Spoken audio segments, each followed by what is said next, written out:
शिव महिम स्तोत्रम। भोलेनाथ शंकर की सादगी का वर्णन करने से शिव प्रसन्न होते हैं। शिव के इस महिम स्तोत्रम में शिव के दिव्य स्वरूप एवं उनकी सादगी का वर्णन है। इस महिम स्तोत्र के पीछे अनूठी और सुंदर कथा प्रचलित है। प्रस्तुत है कथा। एक समय में चित्ररथ नाम का राजा था। वो परम शिव भक्त था। उसने एक अद्भुत सुंदर बाग का निर्माण करवाया, जिसमें विभिन्न प्रकार के पुष्प लगे थे। प्रत्येक दिन राजा उन पुष्पों से शिव जी की पूजा करते थे। फिर एक दिन पुष्पदंत नामक गंधर्व उस राजा के उद्यान की तरफ से जा रहे थे। उद्यान की सुंदरता ने उसे आकृष्ट कर लिया। मोहित पुष्पदंत ने बाग के पुष्पों को चुरा लिया। अगले दिन चित्ररथ को पूजा हेतु पुष्प प्राप्त नहीं हुए। फिर क्या हुआ?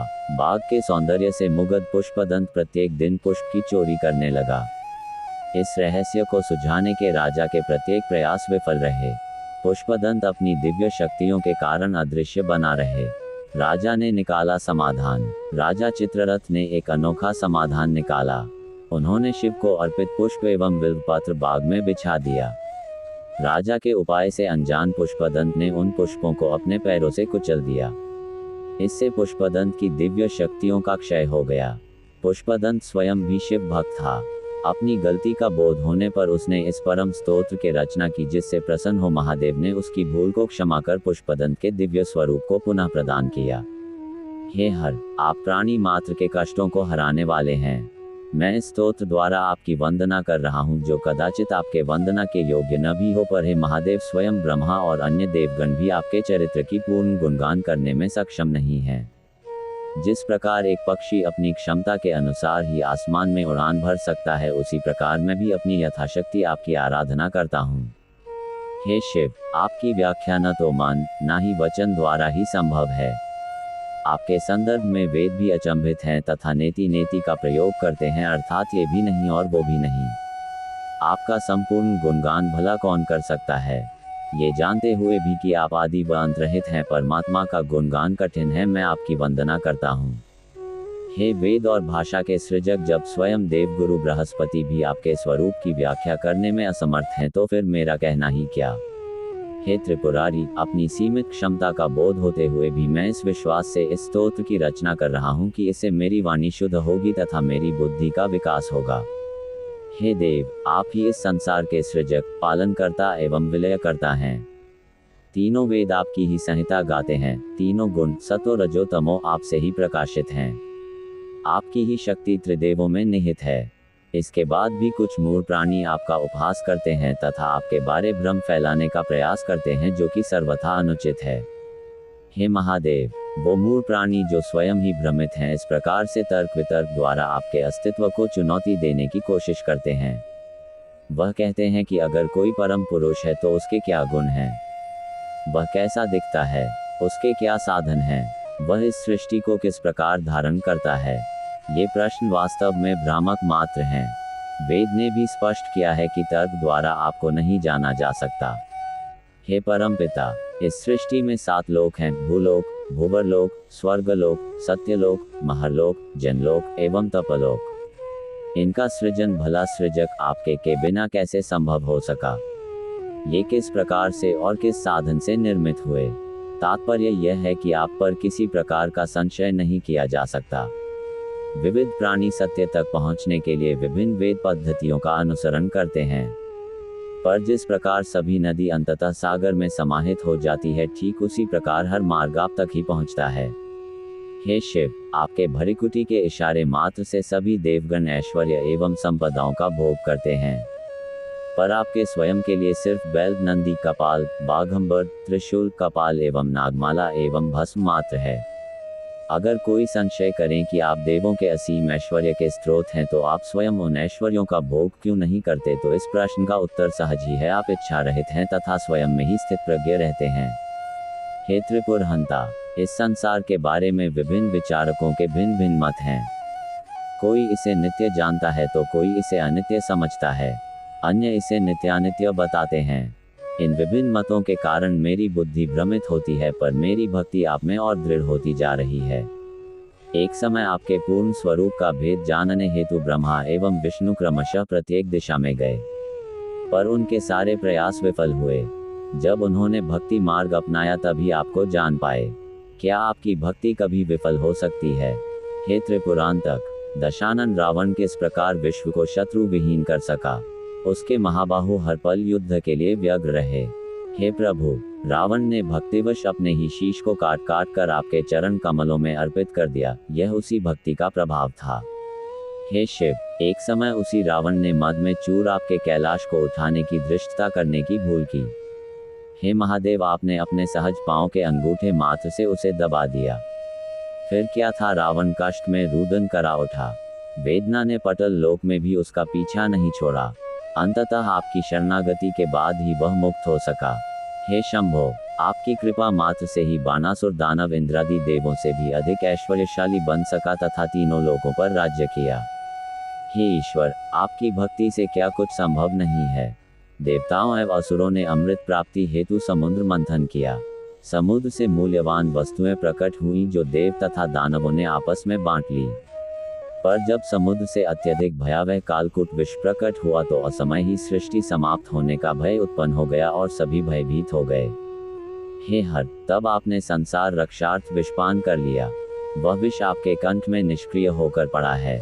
विष के प्रभाव से आपका कंठ नीला पड़ गया।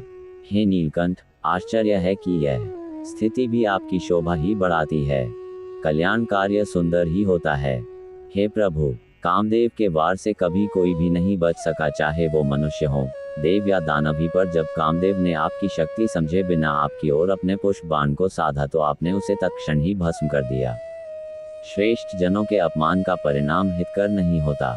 हे नटराज, जब संसार कल्याण के हेतु आप तांडव करने लगते हैं तो आपके पांव के नीचे धरा कांप उठती है। आपके हाथों की परिधि से टकराकर ग्रह नक्षत्र भयभीत हो उठते हैं। विष्णु लोक भी हिल जाता है। आपकी जटा के स्पर्श मात्र से स्वर्गलोक व्याकुल हो उठता है।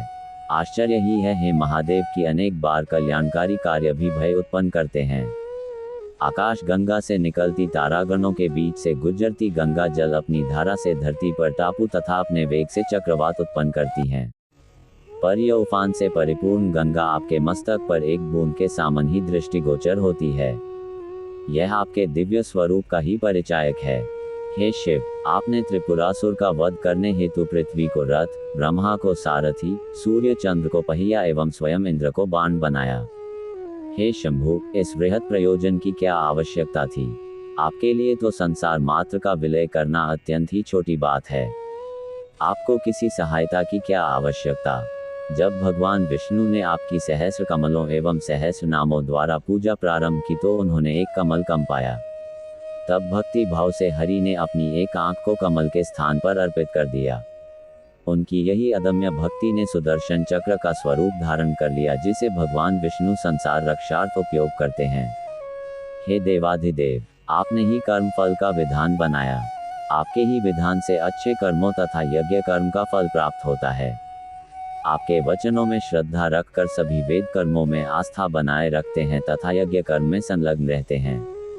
हे प्रभु, यद्यपि आपने यज्ञ कर्म और फल का विधान बनाया है, तथापि जो यज्ञ शुद्ध विचारों और कर्मों से प्रेरित न हो और आपकी अवहेलना करने वाला हो, उसका परिणाम कदाचित विपरीत और अहितकर ही होता है।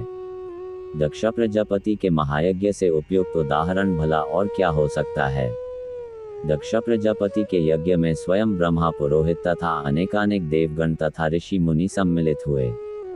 फिर भी शिव की अवहेलना के कारण यज्ञ का नाश हुआ। आप अनीति को सहन नहीं करते, भले ही शुभ कर्म के संदर्भ में क्यों न हो। हे योगेश्वर, जब आपने माता पार्वती को अपनी सहधर्मिणी बनाया तो उन्हें आपके योगी होने पर शंका उत्पन्न हुई। ये शंका निर्मूल ही थी, क्योंकि जब स्वयं कामदेव ने आप पर अपना प्रभाव दिखलाने की कोशिश की तो आपने काम को जलाकर नष्ट करा दिया।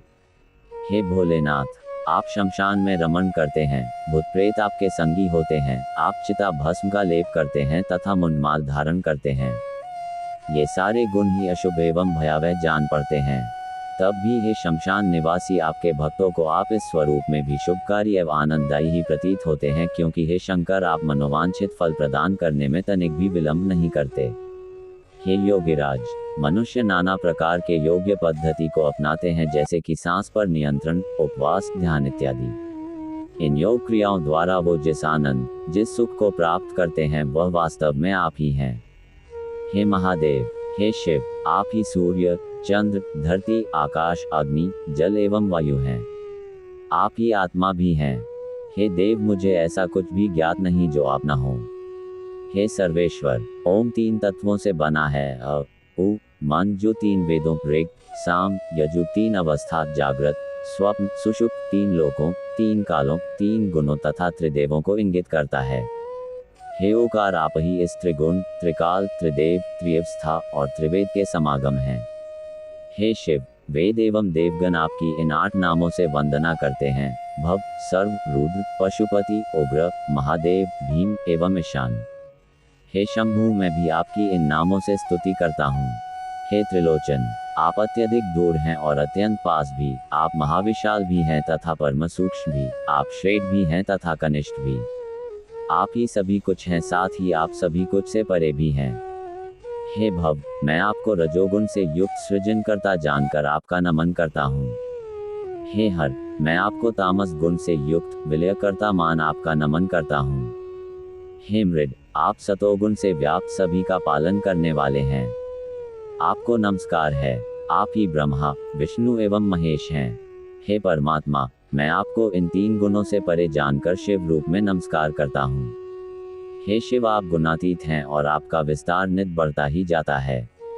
अपनी सीमित क्षमता से मैं कैसे आपकी वंदना कर सकता हूँ, पर भक्ति से ये दूरी मिट जाती है तथा मैं आपने कर कमलों में अपनी स्तुति प्रस्तुत करता हूँ। हे शिव, यदि नीले पर्वत को समुद्र में मिलाकर स्याही तैयार की जाए, देवताओं के उद्यान के वृक्ष की शाखाओं को लेखनी बनाया जाए और पृथ्वी को कागज बनाकर भगवती शारदा देवी अर्थात सरस्वती देवी अनंत काल तक लिखती रहें, तब भी हे प्रभु, आपके गुणों का संपूर्ण व्याख्यान संभव नहीं होगा। इस स्तोत्र की रचना पुष्पदंत गंधर्व ने चंद्रमौलेश्वर शिव जी के गुणगान के लिए की है, जो गुणातीत हैं। जो भी इस स्तोत्र का शुद्ध मन से नित्य पाठ करता है, वह जीवन काल में विभिन्न ऐश्वर्यों का भोग करता है तथा अंततः शिवधाम को प्राप्त करता है तथा शिवतुल्य हो जाता है। महेश से श्रेष्ठ कोई देव नहीं, महिम स्तोत्र से श्रेष्ठ कोई स्तोत्र नहीं, ओम से बक कोई मंत्र नहीं तथा गुरु से उप कोई सत्य नहीं। दान, यज्ञ, ज्ञान एवं त्याग इत्यादि सत्कर्म इस स्तोत्र के पाठ के 16वें अंश के बराबर भी फल नहीं प्रदान कर सकते। कुसुमदंत नामक गंधर्वों का राजा चंद्रमौलेश्वर शिव जी का परम भक्त था। अपने अपराध पुष्प की चोरी के कारण वह अपने दिव्य स्वरूप से वंचित हो गया। तब उसने इस स्तोत्र की रचना कर शिव को प्रसन्न किया तथा अपने दिव्य स्वरूप को पुनः प्राप्त किया। जो इस स्तोत्र का पठन करता है वो शिवलोक पाता है तथा ऋषि मुनियों द्वारा भी पूजित हो जाता है। पुष्पदंत रचित ये स्तोत्र दोषरहित है तथा इसका नित्य पाठ करने से परम सुख की प्राप्ति होती है। हे शिव, मैं आपके वास्तविक स्वरूप को नहीं जानता। हे शिव, आपके उस वास्तविक स्वरूप जिसे मैं नहीं जान सकता उसको नमस्कार है। जो इस स्तोत्र का दिन में 1, 2 या 3 बार पाठ करता है वो पाप मुक्त हो जाता है तथा शिवलोक को प्राप्त करता है। पुष्पदंत द्वारा रचित ये स्तोत्र शिव जी अत्यंत ही प्रिय है। इसका पाठ करने वाला अपने संचित पापों से मुक्ति पाता है। इति श्री पुष्पदंत विरचित शिव महिम्नः स्तोत्रम समाप्तम।